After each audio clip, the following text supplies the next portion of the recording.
Magandang araw mga kaibigan. Pag-usapan natin ngayon ang pahayag o reaksyon ni Congressman Joel Chua tungkol sa panukala ng isang kongresista ng mga corrupt na officials ng gobyerno ay i-firing squad. Okay. So, ito, sa post ni Jigger Eve TV, posted 1 hour ago. Labag yan sa saligang batas yon ang pahayag ni Congressman Chua. Labag daw yung firing squad. Sinabi ni Manila 3rd District Representative Joel Chua na gusto lamang makakuha ng boto ni Zamboanga 1st District Representative Kemer Adas Olaso nang ihain daw nito ang panukalang batas na naglalayong i-firing squad ang mga korap na opisyal ng gobyerno na tinawag niyang marahas at labag sa saligang batas. Ani Chua, tutol siya sa panukalang batas ni Olaso dahil nakapaloob sa konstitusyon na bawal magpasa ng mga batas na inhuman at cruel punishment. Okay. I understand. Ito yung exact word ng kongresista, si Joel Chua. I understand na yung mga statement na ito ay statement ng mga politiko na gusto lamang makakuha ng mga boto. Gustong mapansin ng tao. Siyempre, panahon ngayon ng kampanya. Kaya yan sinasabi. So inakusahan niya ang kapwa niya kongresista na pakulo lang pala ito ni Congressman Olaso para makakuha ng boto. Siguro, ito yung dagdag ng Congressman from Manila. Siguro mas maganda kung pag-aralan niya muna yung kanyang sinasuggest. Dahil nagsasuggest ka ng labag sa Constitution di po ba? Okay. Matatanda ang kamakailan lamang nang ihain ni Olaso ang House Bill number 11211 or Death Penalty for Corruption Act na may layuning panagutin ang lahat ng mga mapatutunayang korap na opisyal ng pamahalaan sa pamamagitan ng firing squad. Paliwanag ni Olaso, bagamat marami raw batas para maiwasan at papanagutin ang mga tiwaling opisyal ng pamahalaan, hindi pa rin ito nawawala at malulunasan. Okay, ako muna, personal kong opinion ito. Agree ako dito kay Congressman Olaso na dami ng batas, sobra-sobra ng batas para pigilin ang korupsyon. Kaya lang, wala pa rin nangyari. Tuloy-tuloy pa rin ang korupsyon. Kaya kung ako, ang inyong tatanungin kung kongresista lang ako, isa ako sa boboto, isa ako sa magsusuporta yung ganitong bill na firing squad ang mga corrupt na opisyal. Akin-akin lang yun. So, believe ako dito kay Congressman Olaso. Yung motibo niya, I don't know kung totohanan ba ang kanyang motibo na gusto niyang labanan ang korupsyon o baka naman totoo yung paratang ni Congressman Joel Chua na pakulo lang ito para makakuha ng boto. Okay. May isang senatorial candidate na ganito rin ang panukala. Si Attorney Vic Rodriguez. Very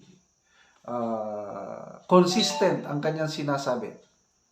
Pagpala rin siyang senador, manalong senador, ipapanukala niya na yung plunder law ma-amend from 50 million, yun ang threshold ng plunder, ibababa niya to 5 million at ang parusa, hindi lang yung pagkakulong, kundi death penalty. Yun, Attorney Vic Rodriguez ang nagsasalita. To me, isa sa pinaka-honest, pinaka-straightforward, isa sa pinaka-matino na kandidato ngayon. Kaya ako, natutuwa ako na may mga ganitong panukala na nagsasaad na death penalty para sa mga korap na opisyal. But I don't know kung papasa ba. Depende na sa mga lawmakers. Okay, magbasa tayo sa mga comments. Okay. Maraming comments na nagsasabi dito, takot lang daw si Congressman Joel Chua. Ito, Ross M. Laruza. Takot lang si Chua, baka isa siya sa ma-firing squad kung maipasa yan. Oh, binabasa ko lang ito Nandito. Mario Adalim Jr. Takot si Chua, baka siya ang masample.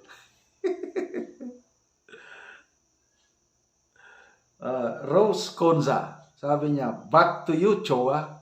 Good luck.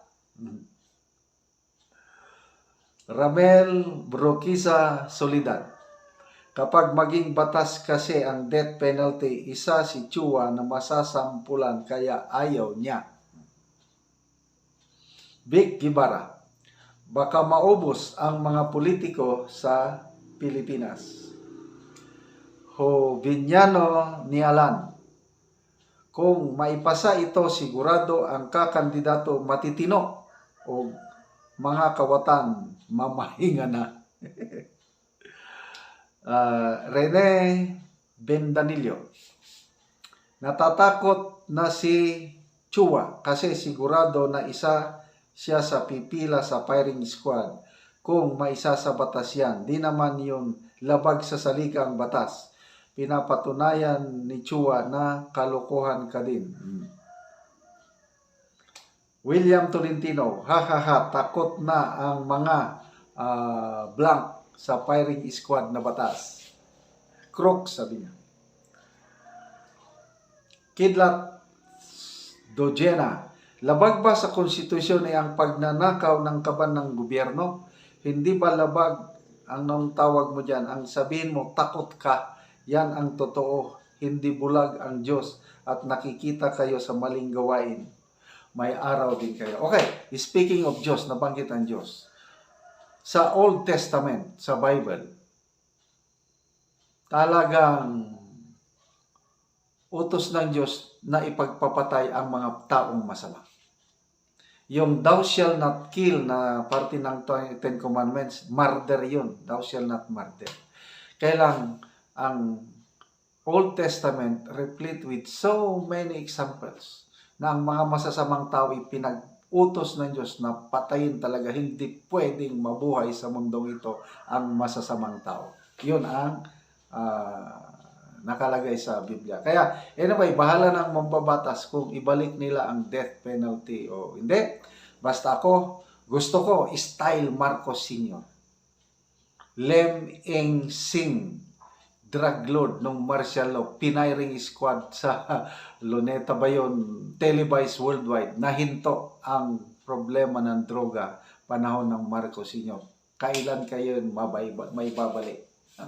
Kailangan natin ng leader na strong leader para maibalik yung mga ganong style. Okay, mga kaibigan, salamat po sa inyong pagsuporta sa ating channel. Yung income natin na sa channel na ito na itutulong natin sa Talandig Tribe sa Bukidnon. Livelihood program meron tayo. Pagtatanim ng lakatan, binibigyan natin sila ng libreng seedlings, technology, abono at iba pang pangangailangan para maiahon nila ang kahirapan ng kanilang pamilya. Panoorin nyo ang video na ito. Ito na po ang saging lakatan ni Aki. Ito po marami na aking bisitahin ito kasi nag-abono si Aki ng kanyang saging lakatan nag-aabuno po kayo ng saging lakatan. Oo. Ito po ang kanyang misis ni Aki. Dalawa po sila nagtulungan ng pag-aabuno. Ito po mataba. Ilang araw na po, ilang buwan na po ni na tinanim ninyong saging lakatan? 4. 4. Oo. Ilang buwan po mamunga ang saging ninyo? Mga 5 buwan ngayon. Mamunga na ito. 5 buwan. Oo. Ito po, po sila, nag-aabuno ng saging. Yun po. Oh, dahil sa sa isang buwan, ilan kayo mag-aabuno? Kaduha. 2 araw ng isang buwan. Isa. Matagbuan ito. Kasi mabuti yung yung steady yung pag-abuno kasi para madali ang pagtubo ng saging. Dahil sa pag-aabuno, malaki ang tubo ng saging. Oo. Mataba. Mataba. Oo. Ano po ang masasabi ninyo dahil sa pagtatanim ninyo ng saging? Maraming salamat po sa Panginoon at maraming salamat po kang Ma'am Teresa Tanyag kasi sinuportahan po niya kami sa abono, abono sa saging. Pabutihin namin ito sa trabaho kasi para madali kami makaharvest ng saging. Yan lang po ang masasabi ko. Ayun. Yan po ang misis ni Aki, nag-abono sila. At malaki na po.